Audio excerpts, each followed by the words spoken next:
Tu sais que, ben là, aujourd'hui, la chronique, c'est sur l'épuisement professionnel, puis je lisais des caractéristiques. Écoute, genre, tu as une baisse de libido, tu pleures tout le temps, tu doutes de toi, tu n'as plus de sens de l'humour, tu te sens irritable constamment. En tout cas, il y en a 15, là. Wow, ça va mal à la shop. Oui, non, ça va très, très mal à la shop. Mais c'est ça, tu sais, est-ce que ton seau est bien rempli? C'est ça la question. La question à se poser. That's the question.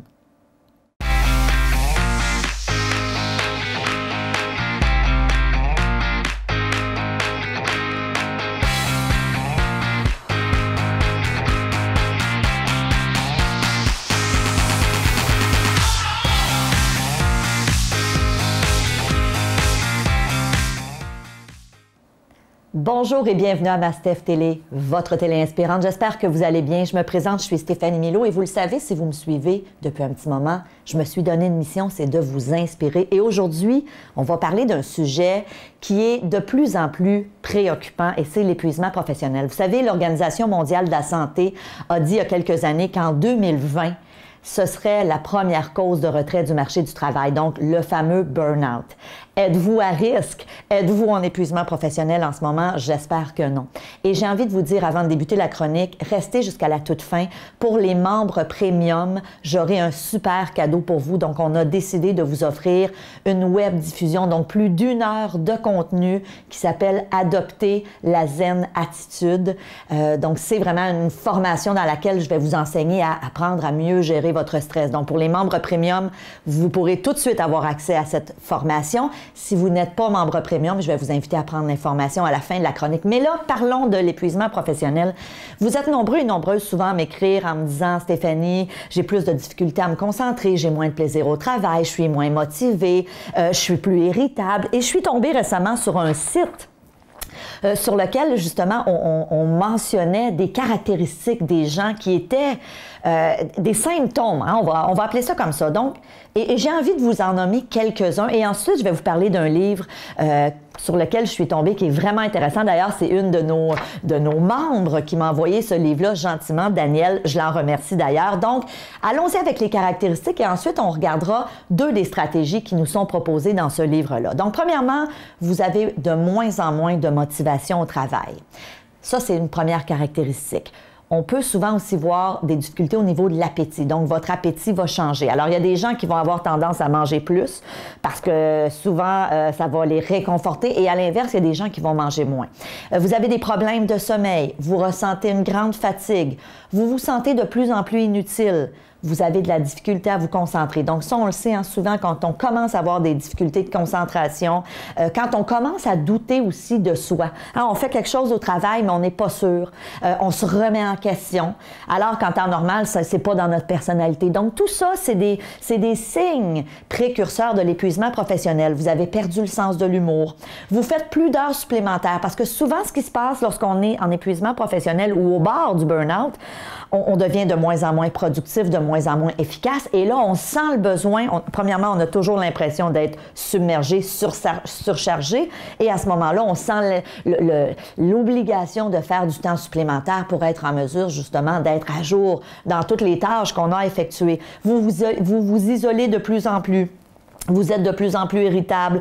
Vous avez des mots MAUX qui commencent à vous accabler. Donc, quand on parle de mots, on fait référence à quoi? Certaines personnes vont avoir des migraines.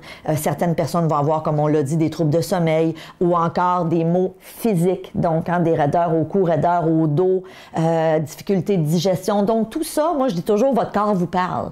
Et dites-vous une chose, moi, je me rappellerai toujours, il y a plusieurs années, lorsque je faisais de la thérapie en clinique avec des patients, j'ai une cliente un jour qui m'avait dit, Stéphanie, ça fait des mois que j'ai des maux que je n'avais pas avant. J'ai de la difficulté à dormir, j'arrive pas à bien digérer, je me réveille en pleine nuit avec des boules dans l'estomac et ça faisait des mois. Et un jour, elle est tombée, elle n'a pas été capable de se lever un matin pour aller travailler et elle m'a dit, Stéphanie, j'avais pas vu l'épuisement professionnel venir et je lui avais dit, tu avais tous les symptômes. Ton corps t'a parlé au fil de ces dernières semaines. La seule chose, c'est que tu n'as pas écouté. Donc, évidemment, plusieurs symptômes. Ceci dit, j'ai un livre intéressant pour vous.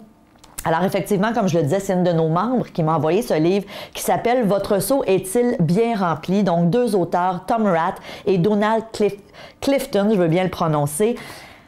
Livre super intéressant, facile à lire, pas très volumineux, mais vraiment avec un contenu super intéressant. Et il nous parle à la fin de 5 stratégies qu'on peut remettre au centre de notre vie personnelle et professionnelle, mais plus particulièrement de notre vie professionnelle. Et aujourd'hui, je vous parle de 2 de ces stratégies-là. Première des stratégies, mettre en lumière ce qui va bien.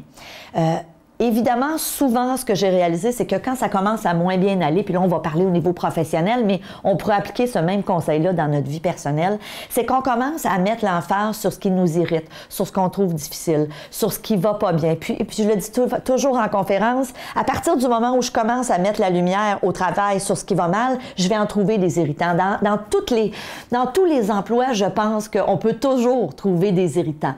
Ceci dit, moi, je vous invite à faire l'inverse. Et c'est exactement ce que les auteurs nous proposent. Mettre en lumière ce qui va bien, ce que vous appréciez.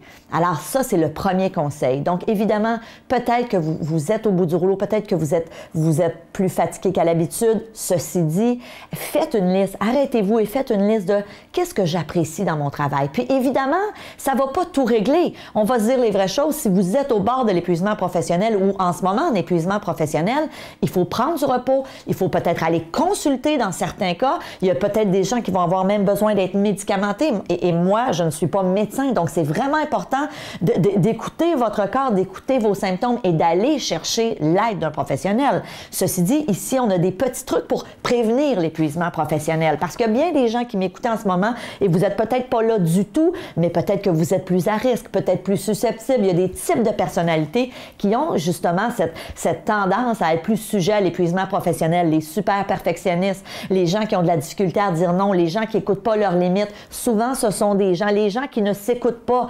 Et donc, tout ça, c'est des caractéristiques. Et d'ailleurs, dans la webdiffusion que je vais vous offrir, si vous êtes membre premium, j'en parle de ça. Et surtout, je vous donne des stratégies pour vous sortir de ces patterns-là. Hein? L'hyper-perfectionnisme, c'est jamais bon. Et on ne dit pas de pas bien faire les choses. On dit, fais les choses de la bonne façon, donne ton 100%, mais ensuite, lâche prise sur le résultat. Souvent, les gens qui sont dans l'hyper-contrôle, qui voudraient tout contrôler, sont des gens aussi susceptibles de vivre un épuisement professionnel. Donc, première stratégie, mettez la lumière sur ce qui va bien. Stratégie numéro 2, et ça, j'ai trouvé ça fascinant parce qu'on en parle dans ce livre-là, mais c'est aussi documenté scientifiquement, l'entourage, les pairs. Donc, l'importance d'avoir au travail des collègues avec qui vous avez du plaisir, des collègues avec qui vous pouvez vous confier. Et puis, quand on dit confier, c'est pas nécessairement de raconter votre vie puis vos problèmes, mais des gens, et c'est pas obligé d'être tout le monde. Évidemment, si vous œuvrez dans une grosse organisation où il y a, je sais pas, moi, 100, 200, 300 employés, ça se peut que tu sois pas ami avec tout le monde, mais ce qui parle dans ce livre-là, c'est un petit réseau. Ça peut être 2, 3, 4, 5 personnes, dépendamment de la grosseur de l'organisation, des gens sur qui vous pouvez mutuellement compter, des gens aussi envers qui vous pouvez faire preuve de reconnaissance. Et quand et ça, c'est une des 3e stratégies, comment faire preuve de reconnaissance envers les autres. Puis souvent, en conférence, je dis, la reconnaissance, ça vient pas juste du patron, ça peut venir entre nous. Nous, on a une nouvelle collègue qui travaille avec nous depuis quelques mois et ce matin, je suis arrivée avec un petit cadeau puis je disais à Julie, je dis, tu sais, Célina, elle est toujours pleine d'attention pour nous, hein? Elle nous arrive toujours avec des petits cadeaux. C'est des petites choses simples. Je lui ai acheté un petit savon. Bon, ben là, on va le savoir dans la chronique, mais c'est des petites choses simples, mais c'est des petites attentions qui font en sorte que, effectivement, ça crée un bon climat de travail, des belles relations de travail et veut pas, ça fait en sorte, parce qu'on le sait, hein, quand on parle d'épuisement professionnel, très souvent, on sait qu'une des sources, ce sont les conflits qui sont vécus en milieu de travail. Donc, si on a des relations le plus harmonieuses possible avec des gens qui nous ressemblent, avec des gens avec qui on a des affinités, c'est vraiment très aidant. Donc, bien sûr, je vous invite à lire le livre de Tom Rath et Donald Clifton, mais aussi à prendre soin de vous, à vous écouter, à peut-être faire des recherches. Si ma chronique d'aujourd'hui vous a interpellé, commencez à regarder sur le web, c'est quoi les symptômes. Je vous en ai nommé plusieurs. Il y en a d'autres aussi. Donc, allez faire justement ces recherches-là. Prenez soin de vous. Allez consulter s'il y a lieu. Donc, évidemment, je le redis, si vous êtes membre premium, allez tout de suite visionner. On parle de plus d'1 heure de contenu dans lequel je vous offre des outils pour drastiquement améliorer votre vie, drastiquement diminuer votre courbe de stress et être plus zen. Si vous n'êtes pas membre premium, prenez l'information. Vous allez voir, non seulement vous allez avoir ce cadeau-là, mais aussi énormément de contenu, donc l'accès à toutes nos entrevues exclusives. Souvent, on a des invités, donc une multitude d'outils pour justement avoir une vie professionnelle et personnelle meilleure. Donc, avant de terminer, je vous dis merci de votre confiance. Si vous appréciez ce que je fais, partagez, aimez-moi, transférez ma chronique à vos collègues, à vos amis. Et encore une fois, je vous dis merci de votre confiance et on se voit dans la prochaine chronique. À très bientôt. Bye.